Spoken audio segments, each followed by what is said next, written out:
Professor Dara always thought humans were a fascinating anomaly. Their physiology baffled even the most advanced xenobiologists of the Galactic Academy.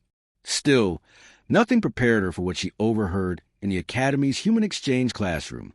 She was reviewing assignments when a sudden, startled shriek echoed through the room. Wait, wait. Human males are always fertile. All eyes turned to the young alien who had blurted it out. Rytha, a violet-scaled student from the temperate moons of Tyvan.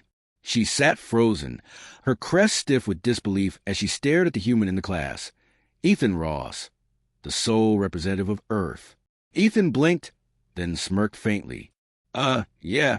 Is that a problem? A problem? Rytha's voice pitched high enough to make nearby translators whir. That's impossible. No sentient species maintains reproductive capability year-round. That's biologically inefficient, resource-draining, reckless. The other non-human students began murmuring to one another, their translators buzzing with whispers. Professor Dara, suppressing her own curiosity, gestured for calm. Class, let us remain focused. But yes, Rytha, what you've learned is accurate. Humans do not have a defined mating season. They can reproduce at any time. Rytha whipped around to Ethan, eyes wide. At any time? Ethan scratched the back of his neck, uncomfortable with the room's collective attention. Well, yeah, I mean, not every second of the day, obviously, but there's no season. If conditions are right, it can happen. The alien students looked horrified. Lorik, a fur creature from Ulnar Prime, raised a paw. But why? Wouldn't that lead to uncontrolled population explosions? Overburdened ecosystems? How does your species survive? Ethan laughed softly. Trial, error, and a lot of mistakes. We figured out how to manage it. Mostly. But it's just how we evolved. We didn't want to risk missing the right time to continue our species, I guess. Rytha's frilled ears twitched. You mean to tell me, at any given moment, half your population could be ready to sire offspring? That's... She floundered, utterly scandalized. Ethan grinned despite himself. We don't always act on it. We got self-control, you know.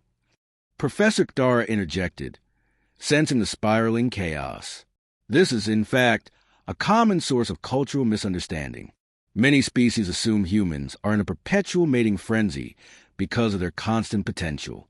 In reality, humans develop complex social structures to regulate pair bonding and offspring planning. Rytha, however, was still staring at Ethan like he was some unpredictable predator. But you could, right?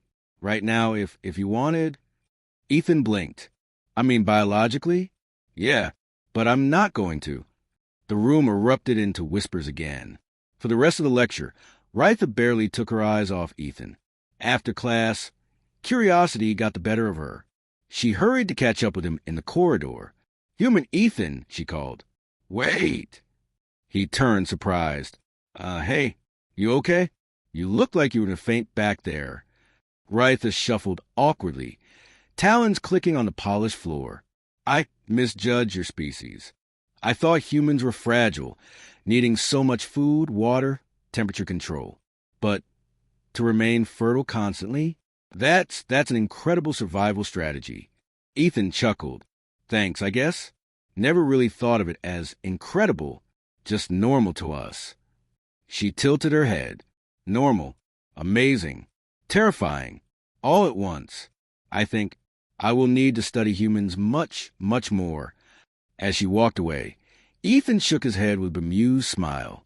He had a feeling that from this day on, he'd be the subject of more than a few curious questions from his alien classmates.